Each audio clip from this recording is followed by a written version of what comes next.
Om Swastiastu. Assalamualaikum warahmatullahi wabarakatuh. Salam, namo buddhaya, salam sejahtera bagi kita semua. Perkenalkan, kami dari kelompok D4. Di sini kami akan mempresentasikan sistem speech emotion detection yang telah kami kerjakan. Sebelumnya, kami akan memperkenalkan diri terlebih dahulu. Saya Kadek Bakti Pramana Yoga dengan NIM akhir 043. Di sini ada teman saya, Putu Stephen Belvacan dengan NIM akhir 011, lalu ada Celia Maureen Chandra dengan NIM akhir 080, dan yang terakhir ada Igusti Bagusuto Aryanata Putra dengan NIM akhir 141. Baik, yang pertama saya akan menjelaskan tentang pre-processing data sebelum akan data dimasukkan ke dalam model machine learning. Dataset yang kami gunakan ada 4, yaitu Rafdes, ada Crema, ada Test, dan Safi. Untuk Rafdes, kami mendapatkan emosi dan jumlah data sebagai berikut, dapat dilihat pada layar. Untuk Crema bisa dilihat di sini ada angry, disgust, fear, happy, sad, dan neutral. Di sini ada Test, ada angry, disgust, fear, happy, neutral, dan surprise dan sad. Di sini ada Safi dengan emosi neutral, angry, disgust, fear, sad, happy, dan surprise. Setelah semua data ini di load, lalu digabungkan menjadi satu, sehingga total datanya menjadi 12.162 jumlah data dengan emosi sebagai berikut dan jumlahnya. Untuk visualisasi keseluruhan data, persebarannya dapat dilihat pada grafik berikut. Di sini ada neutral, happy, sad, angry, fear, disgust, surprise. Lalu akan dilanjutkan dengan data splitting. Kami melakukan data splitting terlebih dahulu karena akan dilakukan augmentasi, sehingga data yang diaugmentasi hanya training set, sehingga hasil tersebut nanti di testing set tidak berpengaruh augmentasi, sehingga evaluasi yang dilakukan akan lebih valid. Untuk data splitting, kami akan membagi menjadi training set dan testing set dengan perbandingan untuk training set 70% dan testing set 30%. Untuk pembagian datanya dapat dilihat pada grafik berikut. Di sini untuk training set, di sini untuk testing set. Lalu dilanjutkan dengan augmentasi. Untuk augmentasi kami melakukan noise, ada thread, shift, dan pitch. Untuk contohnya, di sini ada audio yang normal, di sini yang udah di noise, di sini yang udah di stretch, di sini yang udah di shift, dan di sini udah di pitch. Lalu selanjutnya akan dilakukan proses ekstraksi fitur menggunakan MFCC, yaitu Mel Frequency Capture Coefficient, di mana untuk hasil MFCC yang MFCC-nya bisa dilihat di sini. Untuk MFCC-nya sebenarnya ada banyak, untuk dimensinya cukup besar, sehingga agar mempermudah dalam pelatihan, maka untuk hasil MFCC dilakukan dicari nilai statistika berupa nilai mean atau rata-ratanya. Untuk sampling rate yang digunakan yaitu menggunakan sampling rate yang paling umum digunakan, yaitu 22.050. Untuk framingnya 22.000. Untuk windowingnya menggunakan 512. Di sini ada dua ekstraksi fitur yang digunakan, yaitu di sini untuk get feature train, yaitu untuk training set, ada test. Di sini sudah terlihat untuk yang train dicari juga dilakukan augmentasi, dan untuk tes hanya dicari tanpa ada augmentasi. Ini untuk hasil fitur-fitur yang akan digunakan dalam training set. Di sini ada 20 menggunakan NMSCC-nya 20. Untuk yang umum digunakan tuh dari 10 sampai 20. Kami menggunakan yang paling tinggi 20 fitur. Di sini ada labelnya. Dapat dilihat untuk ini untuk training set, ini untuk testing set. Sekian dari saya, akan dilanjutkan oleh teman saya. Baik, perkenalkan saya Putu Stephen Belvacan, NIM 11. Di sini saya akan melanjutkan presentasi dari rekan saya. Jadi setelah melakukan ekstraksi fitur pada dataset dan membagi data menjadi data testing dan data training, selanjutnya adalah melakukan training model. Model akan dibangun menggunakan SVM, khususnya SVC yang diimport dari library sklearn.svm. Kemudian model akan dilakukan training menggunakan data training. Kemudian di sini kami melakukan prediksi tanpa hyperparameter tuning dan didapatkan hasil akurasi 79%. Oh iya, sebelumnya klasifikasi ini kami hanya menggunakan 3 kategori saja, yaitu angry atau marah, happy atau senang, dan sad atau sedih. Selanjutnya kita mengimport dari sklearn.model section, yaitu kfold. Di sini kita mendefine kfold dengan split 5. Kemudian parameternya yaitu C, gamma, dan kernel dengan nilai sebagai berikut yang nantinya akan dimasukkan ke dalam grid search. Grid search kita masukkan di sini parameternya, yaitu dengan variabel param di sini. Kemudian dengan CV-nya yaitu kfold dengan splitnya 5. Kemudian kita akan melakukan melakukan training pada gridnya menggunakan data training.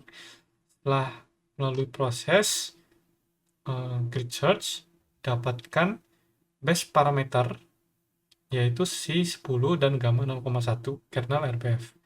Sehingga model terbaiknya yaitu adalah SVC dengan C sama dengan 10 dan gamma sama dengan 0,1. Selanjutnya kita mendefine base model tersebut ke dalam sebuah variabel dan kita melakukan training dengan data training yang utuh. Setelah itu kita melakukan cross validation dari model yang telah kita dari model tadi dengan data training dan kfold 5 dengan speed 5. Sehingga diperoleh hasil cross validation yaitu sebagai berikut 5 kali, kemudian rata-ratanya yaitu sekitar 84% dan standard deviation-nya yaitu sekitar 0,005 sekian. Selanjutnya kita akan melakukan prediksi menggunakan data testing dan model base model. Kita melakukan predict x-test dan didapatkan hasil prediksi, hasil klasifikasi, yaitu dengan rata-rata akurasi 80%. Nah, selanjutnya kita melakukan testing untuk data trainingnya, didapatkan tren akurasi sebesar 93% dan melakukan testing pada dan akurasi skor untuk prediksinya yaitu 80,3%. Selanjutnya kita gambarkan menggunakan confusion matrix hasil prediksinya dan label aslinya, didapatkan confusion matrix sebagai berikut. Misalnya di sini model berhasil memprediksi happy, jadi actual happy dan predicted happy yaitu 414. Artinya berhasil mendeteksi audio happy secara benar itu 414. Kemudian data yang sebenarnya happy diprediksi angry yaitu sebanyak 110, dan data yang sebenarnya happy diprediksi sad yaitu sebanyak 53. Baik, sekian presentasi dari saya dan akan dilanjutkan oleh rekan saya. Perkenalkan, saya Gusti Bagus Yuta Arya Putra dengan NIM 208567141. Pada kesempatan kali ini, saya akan menjelaskan bagian dari LSTM-nya. Pertama-tama, nah, kami menggunakan dua model untuk perbandingan di pembangunan sistem ini.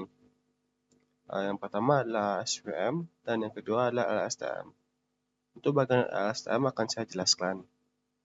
Yang pertama adalah kita meload data dari CSV terlebih dahulu, yang pada CSV tersebut terdapat dua, yaitu train features dan test features. Setelah itu data di load dimasukkan ke data frame. Lalu berikut adalah contohnya. Setelah itu dilakukan data preparation yang menghilangkan labelnya, dilakukan one hot encoding. Setelah itu berikut adalah contoh dari input shape dari data yang diekstrak fiturnya. Nah, agar data dapat masuk ke model LSTM kita harus lakukan penambahan dimensi sehingga dapat diinput ke model. Sehingga dari 16152,20 menjadi 16152.20.1.1. Setelah dibuat kompatibel dengan model, berikut adalah layer yang digunakan untuk membangun LSTM. Pertama, layer inputnya. Layer inputnya adalah layer time distributed convolutional satu dimensi dengan input shape adalah ini. Nah, itu karena dengan padding same fungsi aktivasi value dan kernel equalizer L2 dengan nilai 0,01. Setelah itu layer selanjutnya adalah batch normalization. Ini adalah layer max pooling satu dimensi dengan full size 2 dengan paddingnya juga sama same. Setelah itu dilakukan time konvolusional satu dimensi dengan jumlah neuron 32, paddingnya same, aktivasinya juga value, kernel equalizer-nya L2 dengan nilai 0,001. Selanjutnya dilakukan batch normalization, setelah itu dilakukan max pooling dengan nilai yang sama seperti sebelumnya. Nah, bagian layer sebelumnya dilakukan sama seperti tiga sebelumnya, akan tetapi terdapat 64 neuron. Setelah itu di bawahnya terdapat layer mirip seperti sebelumnya, akan tetapi di sini terdapat 128 neuron. Setelah itu layer kita adalah kita flatkan. Nah, ini adalah baru LSM layers.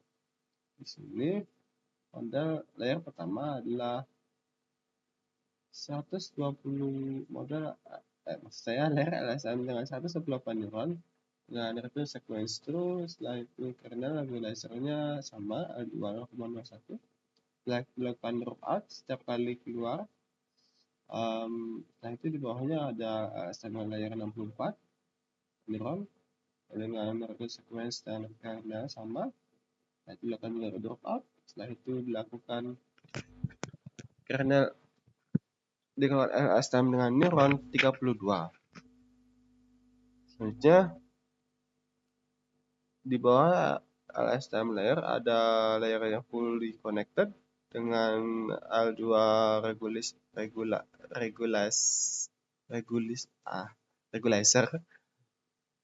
dengan layer dense, dengan neuron 64, dengan fungsi aktivasi ReLU, dan kernel regularizer L2 0,01. Setelah itu lakukan dropout setiap kali keluar layer tersebut. Setelah itu lakukan dense dengan neuron sebanyak 32 dengan fungsi 100% ReLU. Setelah itu lakukan dropout juga. Nah, bagian output layernya ini dilakukan dance dengan unit 3 yang dimana sesuai dengan klasifikasi yaitu emosi senang, sedih, dan marah. Ya, benar. Dan fungsi aktivasi softmax. Selanjutnya adalah function compile model. Dengan optimizer Adam dengan learning rate 0,001 dan loss dengan categorical centopy dan matrix akurasi. Selanjutnya kita lakukan callback seperti release stopping atau reduce LR untuk mencegah atau mengurangi overfitting. Dengan early stopper monitornya Valos pasien 10 restore base weaknya benar, yaitu reduce LR on plateau-nya monitornya Valos faktor 0,5 pasien 5 min LR-nya 0,0001. Nah, setelah itu kita semur modalnya untuk mendapatkan berikut ini. Dan untuk parameternya terdapat 231.203 yang dimana cukup ringan menurut saya. Setelah itu pada model ini dilakukan ini dilakukan training dengan contoh 25 EPOS dan 3 batch size-nya 32.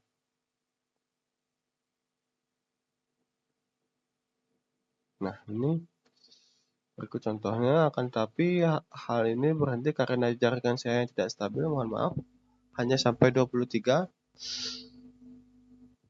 Selanjutnya adalah mencetak nilai akurasinya. Di sini untuk mencetak akurasinya, cetak training dan testing loss-nya, cetak training dan testing akurasinya, dan disimpan. Nah, berikut adalah akurasinya. 75%, 0,4. Final training loss-nya 0,64 sekian, final testing loss-nya 0,67 sekian, final akurasinya 0,80, final testing akurasinya 0,73. Gambar loss disimpan dengan ini. Berikut adalah diagramnya. Untuk model dengan parameter terbaik LSTM ini adalah dengan batch size berapa? 50 dan batch size-nya 32 dan EPOS-nya 50 dengan nilai akurasi sebesar 75,35. Mungkin akan ada peningkatan apabila meningkatkan jumlah neuron, tetapi akan memakan biaya komputasi yang lebih tinggi yang dimana tidak sesuai dengan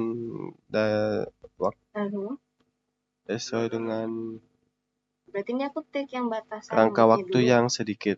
Sekian dapat saya sampaikan. Terima kasih. Apabila ada kesalahan kata atau apapun, mohon maaf. Baik, di sini saya akan menjelaskan sedikit tentang pengenalan dari pengenalan secara umum dari sistem yang kami buat, yaitu sistem klasifikasi emosi ucapan. Jadi sistem kami akan mampu mengklasifikasikan emosi berdasarkan ucapan dari seseorang, yaitu berupa audio. Nah, sistem ini akan memproses data audio dan mengeksekusi fitur audio tersebut menggunakan metode MFCC atau Multi-Frequency Substrate Coefficients. Dan berdasarkan fitur-fitur tersebut akan diklasifikasikan emosi atau diprediksi emosi yang terdapat pada audio tersebut atau ucapan tersebut dengan menggunakan dua model, yaitu SVM, yaitu Support Vector Model Machine, dan LSTM, yaitu Long Short Term Memory. Nah, pada sistem ini, emosi yang diklasifikasikan itu ada 3, yaitu senang, marah, dan sedih. Ada pembatasan-batasan yang terdapat pada sistem kami, yaitu yang pertama adalah sistem hanya dapat mendeteksi emosi senang, sedih, dan marah. Kemudian sistem hanya dapat memproses file berupa audio dengan format file, WAV, atau MP3. Kemudian sistem hanya dapat memprediksi melalui website yang kita buat. Adapun asumsi yang kami terapkan pada penelitian ini, di mana emosi yang dideteksi adalah senang, sedih, dan marah, dan file yang diupload adalah dengan format WAV atau MP3. Kemudian sistem dijalankan adalah dengan menggunakan website. Baik, di sini saya akan menjelaskan tentang testing, yaitu evaluasi dari sistem yang telah kami buat. Untuk pertama-tama, saya akan menjelaskan terlebih dahulu dari program yang telah kami buat. Baik, untuk program yaitu dengan pertama-tama kita akan meload dari model yaitu SVM model. Nah, dengan selanjutnya akan dilakukan ekstraksi dengan fungsi ekstraksi MFCC dengan metode MFCC.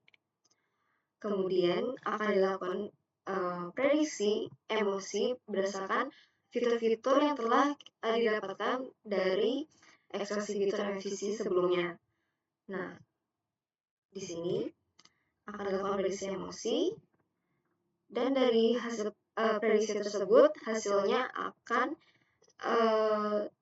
dideteksi per emosi, di mana jika prediksi adalah marah akan ditampilkan model mendeteksi marah, kalau happy akan dideteksi happy, dan sad akan dideteksi dengan sad.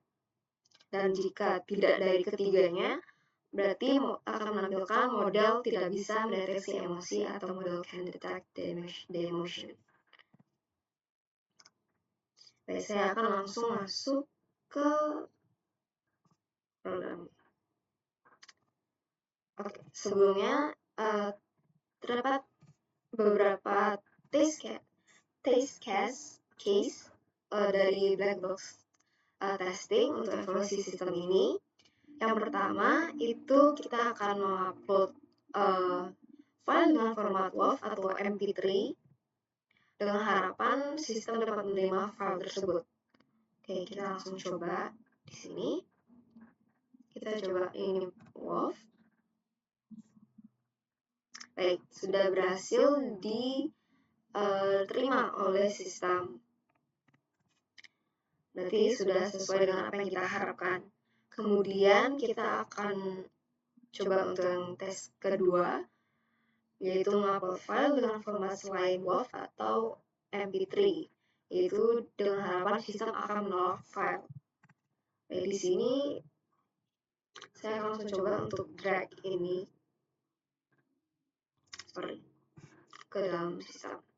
Nah, di sini tertampilkan bahwa model tidak akan menerima dari file tersebut. Di sini adalah application PDF files are not allowed. Jadi sudah sesuai dengan apa yang kita harapkan. Kemudian pada tes case yang ketiga, kita akan mengupload satu file. Seperti sudah kita lakukan untuk yang tes case pertama, sudah berhasil. Kemudian kita langsung ke yang keempat, yaitu mengupload lebih dari satu file. Kita akan langsung coba ketiganya. Dan berhasil, ketiganya sudah diterima oleh file dari sistem. Jadi sesuai, yaitu sistem menerima lebih dari satu file. Kemudian kita akan mengupload file audio dengan emosi marah. Marah yaitu angry. Nah, di sini sistem sudah berhasil untuk menerima file dan memproses dari file audio tersebut. Namun terdapat kesalahan di mana hasil yang ditampilkan yaitu model mendeteksi bahwa emosi dari ucapan tersebut adalah happy, di mana sementara file dari audio tersebut adalah audio marah. Berarti untuk di tes kali yang kelima yaitu masih terdapat kesalahan. Kemudian kita akan masuk ke tes yang keenam yaitu mendeteksi emosi senang. Ini happy dan sudah berhasil di yep. Dengan emosi senang berarti sudah berhasil untuk memprediksi emosi senang pada audio. Dan kita akan lanjut untuk yang emosi sedih.